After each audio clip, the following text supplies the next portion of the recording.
lo que pensé primero en decir era algo relativo un poquitito a la obra, digamos. Esta obra corresponde al opus 67 de Beethoven, la Quinta Sinfonía. Se compuso entre 1807 y 1808, ¿no? Pero, y corresponde a lo que se llama el segundo periodo del estilo de Beethoven. Esto fue algo que estudiaron mucho los musicólogos decimonónicos, ¿no? Y uno de ellos es Lenz, y hay otros más, pero difieren un poco, pero más o menos coinciden que hay tres periodos. Uno que llaman el periodo temprano, que abarca entre más o menos 1793 a 1802, el segundo 1802 a 1812, y el tercero 1813 al 1827. Esta sinfonía, la quinta, corresponde al periodo medio de la trayectoria creativa del compositor. Un aspecto interesante, ¿no?, es que Beethoven le destinó casi 4 años a escribirla. Y eso, como idea, se podría ligar con un concepto que un gran sociólogo, Norbert Elias, llamó el arte artístico. ¿Qué quiere decir? Beethoven pasó muy poco tiempo de su vida, y esto fue en Bonn, en su etapa temprana, como músico asalariado, o sea, músico al servicio de alguien.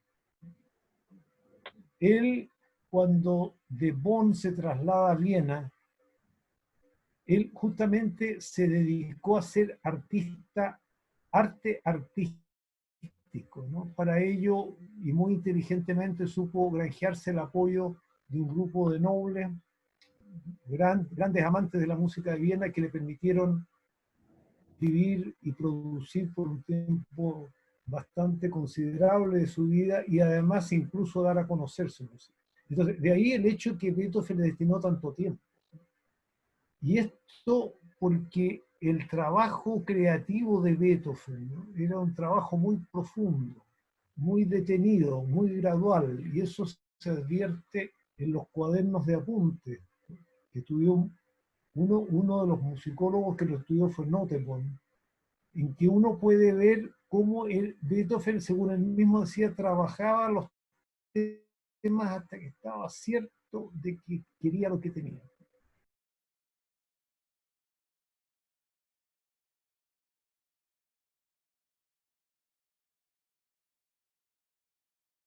En primer lugar, es lo que le identifica a la obra, lo que le da sentido, y de alguna manera le brinda unidad a la obra. Pero lo importante, y esto es general de la música, ¿no?, no es solo el tema, sino qué es lo que el compositor hace con el tema. En otras palabras, la magia no solo está en la frase, está en lo que se construye con la frase. Y esto es un rasgo importante de la Quinta Sinfonía, en cuanto a que, por ejemplo, el primer movimiento y en gran parte el tercero están construidos sobre la base de este material que se presenta al inicio. No siempre igual, ¿no?, pero más o menos conservando la identidad, sobre todo la de las notas repetidas. Y eso, ese tipo de construcción no es, en cierta medida, no es original de Beethoven. Por ejemplo, Haydn la usó mucho. Haydn, por ejemplo, la usó mucho, sobre todo los cuartetos. El cuarteto, por ejemplo, del Emperador, el primer movimiento, está basado en un motivo que son 5 notas, ¿no?, sobre la cual Haydn construye prácticamente todo el primer. Y ese es como un polo, lo que yo llamo el polo monomotívico, monotemático, que es muy característico, pero no exclusivo de Haydn, y que se opone al multitemático, que es cuando el compositor combina muchos temas distintos.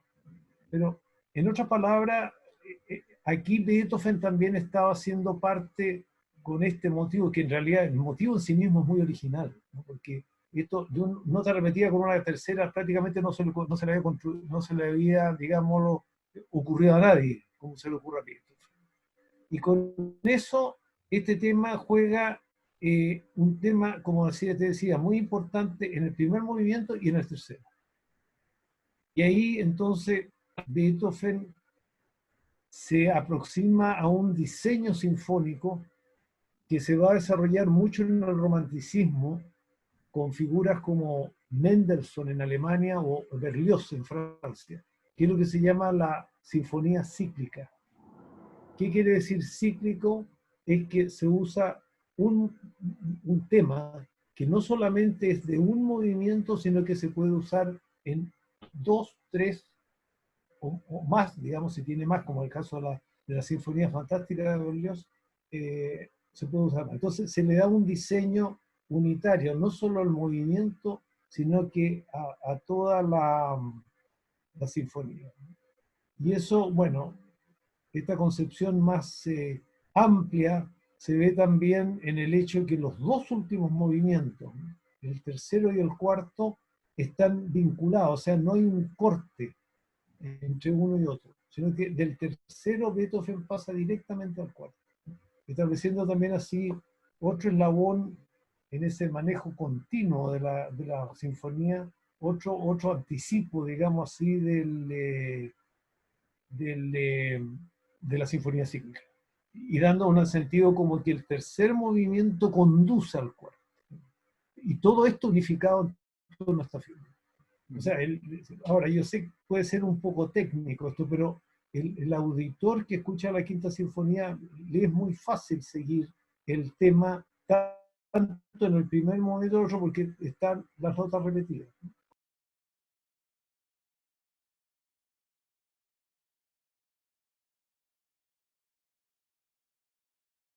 Ahora, en cuanto a la sordera, ¿no?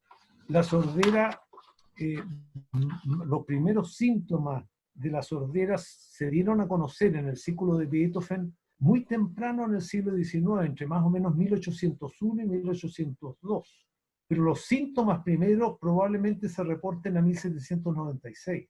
O sea, Beethoven sufrió este mal desde muy joven, ¿no? Y desde que iniciaba su carrera en Viena como compositor y también como pianista. Beethoven, el gran, digámoslo así, la gran, podríamos decir, fama que tuvo fue como compositor, pero también como pianista. Ahora bien, él, esto no al principio no interfirió tanto en lo que era la interpretación y la comunicación de la música, pero sí al principio lo afectó en las reuniones sociales, ¿no? Esto se lo dice Beethoven en una carta a un gran amigo, a Wegeler, y le dice justamente que él no puede llegar ahora, no, se está aislando de las reuniones sociales, porque no puede decir que es sordo, ¿no? E incluso él lo dice, no, no quiero que lo sepan mis enemigos en Viena, dice que, no, que no son pocos. ¿No? Y después lo plantea en el testimonio, perdón, en el testamento de Heiligenstadt de 1802. Pero aquí hay un punto, fíjate, con la sordera, ¿no?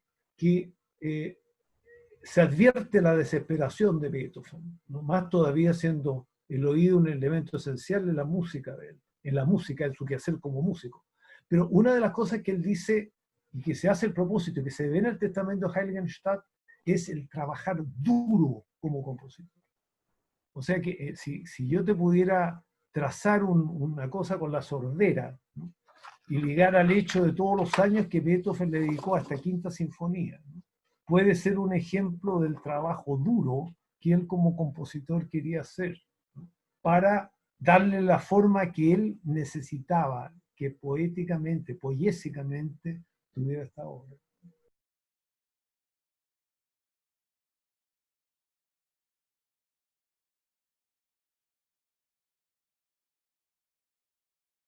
Un aspecto que yo busco hacer en mis cursos de historia de la música, ¿no? Es poner en el alcance de los compositores, perdón, de los intérpretes en este caso, un poco las condiciones en que la música se transmitió, ¿no? Y aquí hay una cosa importante, ¿no? Beethoven, a ver, desde el principio, ahora desde el periodo temprano, Beethoven innovó. O sea, y esto ya es independiente de su sordera, independiente de su trascendencia. Él buscó, o sea, partió de esta tradición, se embebió de esta tradición, pero innovó desde esta tradición, ¿ya? Eso es una cosa. La segunda fue que en los salones donde se presentaba, él tuvo a su disposición los mejores músicos de Viena. Los mejores músicos de Viena. E incluso, y ahí tienes tú toda la razón, porque si bien, ¿no?, la plantilla de los 3 primeros movimientos es la de la sinfonía clásica, ¿no? O sea, flautas, oboes, clarinetes, fagot, cornos, trompetas, timbales y cuerdas. Esa es la plantilla que está, digámoslo, en los 3 primeros movimientos. Pero en el quinto, ahí está lo que justamente tú señalabas, ¿no? Él le agrega, ¿no? Agrega a esto otros instrumentos, agrega el pícolo, por ejemplo, que es la flauta pequeña, agrega el contrafagot y agrega 3 trombones. El trombón no era un instrumento que se usara en la sinfonía, se usaba así en la ópera, ¿no? O se usa, por ejemplo, en el oratorio. Si uno, por ejemplo, mira el famoso Tuba Mirum de Mozart, ¿no?, con un hermosísimo solo de trombón, pero en la sinfonía no. Pero esto era porque él los tenía a su disposición, ¿no? Y también él, bueno, les planteaba eso y se lo... Y ahí, fíjate, hay una cosa también importante, ¿no?, que es uno de los aspectos más interesantes que tiene la Quinta Sinfonía, es cómo Beethoven maneja la orquesta. Y en el sentido de que la maneja